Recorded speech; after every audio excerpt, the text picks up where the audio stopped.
with the automation, you're just going to have technicians to work on the automation. And that's basically all you're going to need, really, because the machines will do the rest of the work.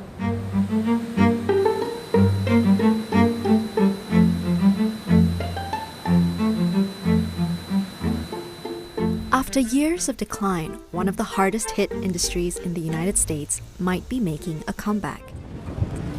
In the mid-90s, cheap labor overseas and the implementation of NAFTA took its toll on the cotton and textile industry in the Carolinas.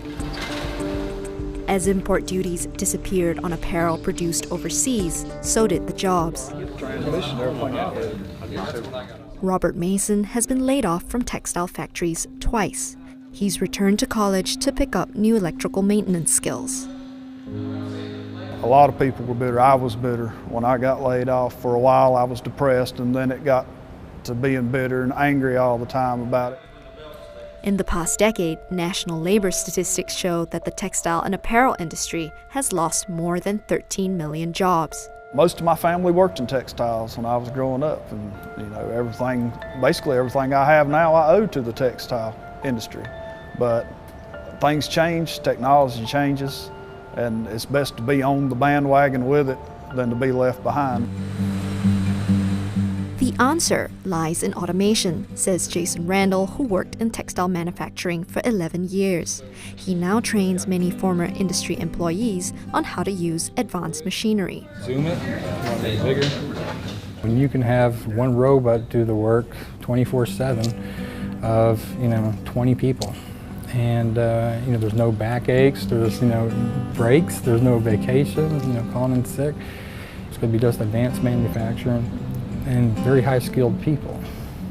And when they right size like that with the automation, they're able to stay here.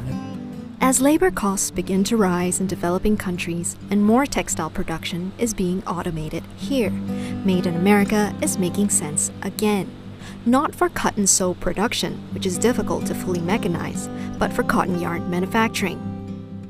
Founded in 1916, Parkdale Mills began its operations in Gastonia, North Carolina.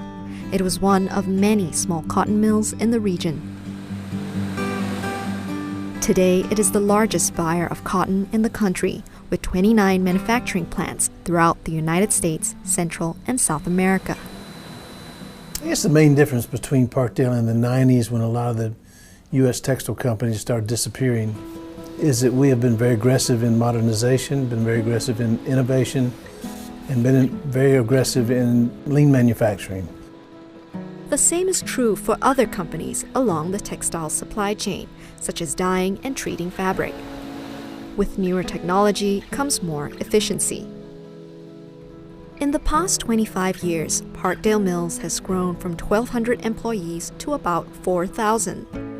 That's a lot of growth, but still only a fraction of the jobs mills of the same scale would have needed a few decades ago. That means the promise of reviving American manufacturing isn't going to bring back as many jobs. That's why Mr. Mason does not intend to return to the textile industry after he has finished college. It seems like it's a never-ending cycle with the textiles. The pay's good for around here, but other than that, that's all that used to be here, and now there's really not many, and that was it.